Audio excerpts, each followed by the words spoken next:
നമസ്കാരം. എന്താ? പെണ്ണ് കാണിക്കാൻ ഒരു പയ്യനെ കൊണ്ടുവരണമെന്ന് പറഞ്ഞിരുന്നല്ലോ. കൊണ്ടുവന്നിട്ടുണ്ട്. വരൂ. ആയിക്കോട്ടെ. വരൂ. കല്യാണ ചെവി മനസ്സിൽ ധ്യാനിച്ചു വരൂ. വരൂ വരൂ, ഇരിക്കൂ. അമ്മം വീടാണല്ലോ. ഹരികൃഷ്ണ, നിന്റെ ഭാഗ്യം കുঠিലിൽ നിന്നും കൊട്ടാരത്തിലേക്ക്. അതൊക്കെ അവർക്ക് എന്നെ പിടിച്ചാലേ ഉള്ളൂ. പിടിക്കുമടാ, അല്ലെങ്കിൽ ഞങ്ങ പിടിപ്പിക്കും. ഇത് ഏതാണ്ട് ഉറച്ചമട്ടാണെന്നേ. അതെന്താ, പെണ്ണ് വികലാംഗയാണോ? എല്ലാ പാർട്സും ഓക്കെയാണ്. നല്ല തങ്കപ്പെട്ട സ്വഭാവം. ഇയാളെക്കാളും സ്വല്പം നിറം കുറവാണെന്ന് മാത്രം. അതെന്താ, പെണ്ണ് നീഗ്രഹമാണോ? ഇതാണ് പെണ്ണിന്റെ അമ്മ. നമസ്കാരം. ആസ് വെൽ ആസ് ഇത് ഹരി, എന്റെ ക്ലോസ് ഫ്രണ്ടാ. ഞാൻ മണവാളൻ. മോളെ വിളിക്കാൻ ഞാൻ. ആ സ്ത്രീ എനിക്കറിയാം. ബോംബെ റെഡ് സ്ട്രീറ്റിലുള്ളതാ. പറഞ്ഞ കുളോക്കണ്ട. നമുക്ക് നമ്മുടെ കാശ് നോക്കിൽ ഈ കല്യാണം നടന്നേ പറ്റൂ. ഇവൻ തന്റെ ഒട്ടപ്പറന്നൊന്നും എന്താ ഒരു സ്വകാര്യം. അമ്മയെ ഇഷ്ടപ്പെട്ടു എന്ന് പറഞ്ഞതാ. എങ്ങനെ ഇഷ്ടപ്പെടാതിരിക്കും? നല്ല തറവാട്ടുകാരാ, ദാനധർമ്മികളാ.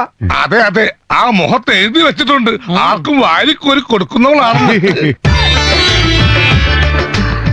ആ നടുക്കിരിക്കുന്ന ആളാ മണവാളൻ. ഒന്ന് പോന്നേ. എനിക്കൊന്നും വേണ്ട ചെക്കനെ. എന്താ, നമുക്കും ഇല്ലേ മോളെ കുറവുകള്? അവന്റെ മുഖം ഇത്തിരി കോടിയിരിക്കുന്നു പറഞ്ഞു. ഇത് തന്നെ അമ്മ 10 ലക്ഷം ഓഫർ ചെയ്തിട്ട് കിട്ടിയതാ. ചുമ്മാ കൂടെ കൊണ്ട് കിടക്ക. ഇവൻ തന്നെ ധാരാളോ. മോള് ചെല്ല്. ദാ.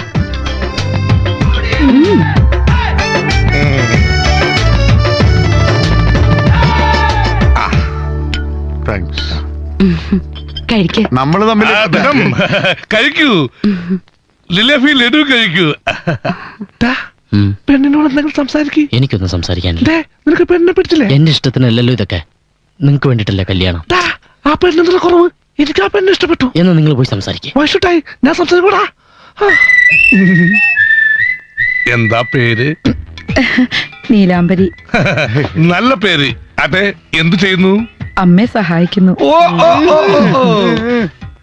ബൈ ദ ബൈ, എന്താ ഹോബീസ്? ഐ മീൻ, ഒഴിവ് സമയങ്ങളൊക്കെ ചിലവഴിക്കുന്നു? ഒഴിവ് സമയം കിട്ടാറില്ല. ഈ കല്യാണം നമ്മൾ ഉറപ്പിച്ചിരിക്കുന്നു.